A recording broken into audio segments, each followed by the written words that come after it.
que os espíritos não trouxeram nada de novo. Kardec fala que seja, né? A gente poderia até conceder isso, que a gente sabe que não é verdade, que os espíritos trouxeram coisas novas, o que é bem interessante. Mas ainda concedendo que não fosse nada de novo, isso só prova a importância da mensagem, né? A importância da parte moral que o Espiritismo traz. Ele está concordando com diversas doutrinas, filósofos e religiões que defenderam a mesma coisa ao longo da história da humanidade. Se a gente pegar filósofos pagãos, gregos, antigos, antes do surgimento do cristianismo, eles já falavam no bem, já falavam em fazer virtude, de cultivar virtudes, em eliminar vícios. Falavam até num certo tipo de divindade. Ainda não é o Deus cristão, mas já falavam num certo tipo de divindade. E isso era praticamente senso comum entre todos os filósofos antigos. Eles alteravam como entendiam as virtudes, qual a justificativa para as virtudes, alteravam na questão metafísica, com relação ao materialismo, ao espiritualismo. Mas a ideia de você cultivar virtudes e buscar o bem, buscar excelência, isso está em muitos filósofos antigos. Então depois vem o cristianismo reafirmando a ideia das virtudes e colocando a questão da vida futura, de um Deus único, misericordioso, etc. Ao longo de toda a história da humanidade, muitos filósofos vão concordar com isso. E o Espiritismo vem concordar com isso também.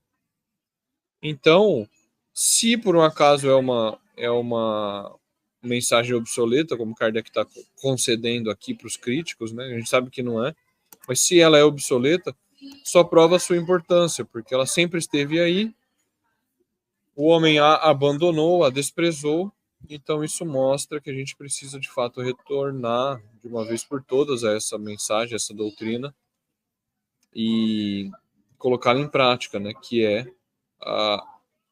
o princípio da caridade, como Kardec tem defendido aqui.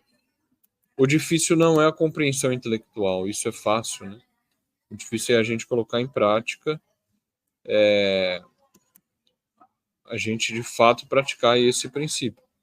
E só assim a gente vai ter uma sociedade mais harmônica. É que nós já comentamos isso algumas vezes, né?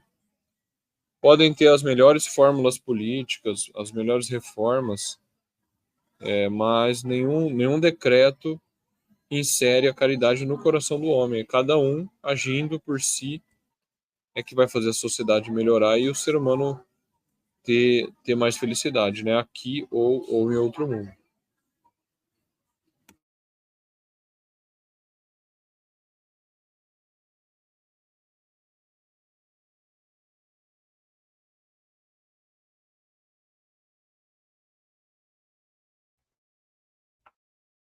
Não, exatamente, né?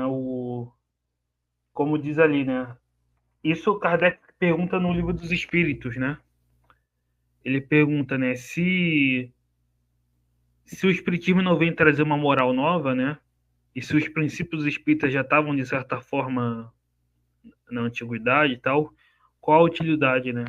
É que os homens eles desprezaram, né? Senão, se tivessem seguido a moral do Cristo, o mundo já seria um mundo ditoso, né?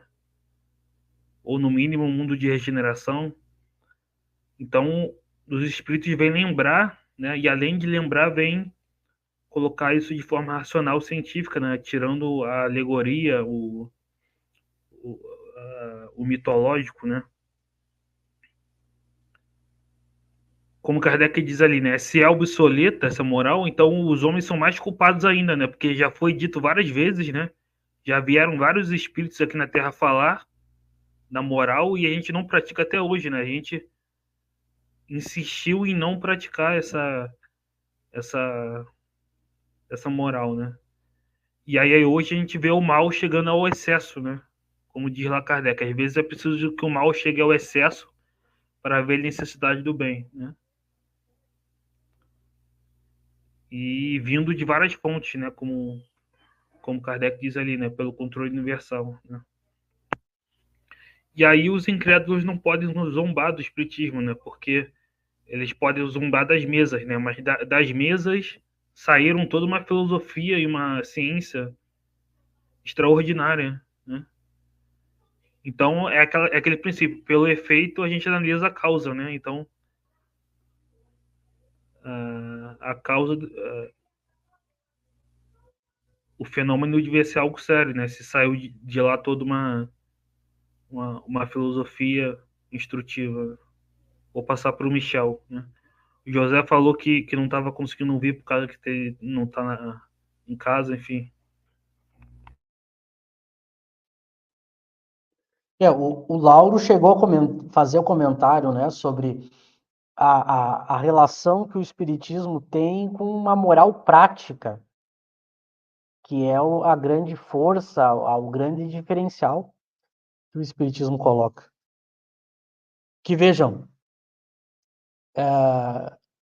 uma coisa são textos dizendo como que a gente deve agir. E isso é, como Kardec coloca ali, isso pode ser até obsoleto, ou seja, isso sempre foi dito. Se a gente pegar, o José comentou, né? Se a gente pegar obras antes do Cristo, obras antes do Cristo, como se a gente pegar, por exemplo, o Aristóteles, já vai escrever sobre como a gente deve agir, como a gente deve ser justo. Se a gente pegar há vários textos em todas as épocas da humanidade falando como a gente deve agir, né? Como a gente tem que ser justo, como a gente tem que proceder corretamente. Então, os textos de moral, o Espiritismo não traz nada de novo. Agora, quando a gente pega, por exemplo, a obra O Céu e o Inferno, de Kardec, às vezes as pessoas esquecem que a obra O Céu e o Inferno, ela tem um segundo nome. A Justiça Divina segundo o Espiritismo é o nome da obra. E aí Kardec vai mostrar na prática, o que aconteceu com aqueles que praticaram ou não a ética, a moral. Isso a gente não tinha antes. A gente vai ver o filósofo falando sobre a importância da conduta moral, mas e se a gente pudesse agora conversar com aquele que viveu determinado vício, determinado crime, ou o contrário, aquele que viveu a virtude, como é que foi depois? Então, isso o Espiritismo trouxe. Por exemplo, eu posso conversar hoje com um criminoso, alguém que, imagina a gente ter alguém que viveu uma vida de crimes e horrores, ou uma vida de corrupção. Eu posso conversar com ele e saber em que estado ele se encontra na vida após a morte. Mas digamos que essas pessoas que não fazem parte do nosso círculo, né, não nos tocassem. A gente lê e não é tocado, né? Por exemplo, Kardec vai dar exemplos na obra O Céu e o Inferno. O que acontece com o criminoso?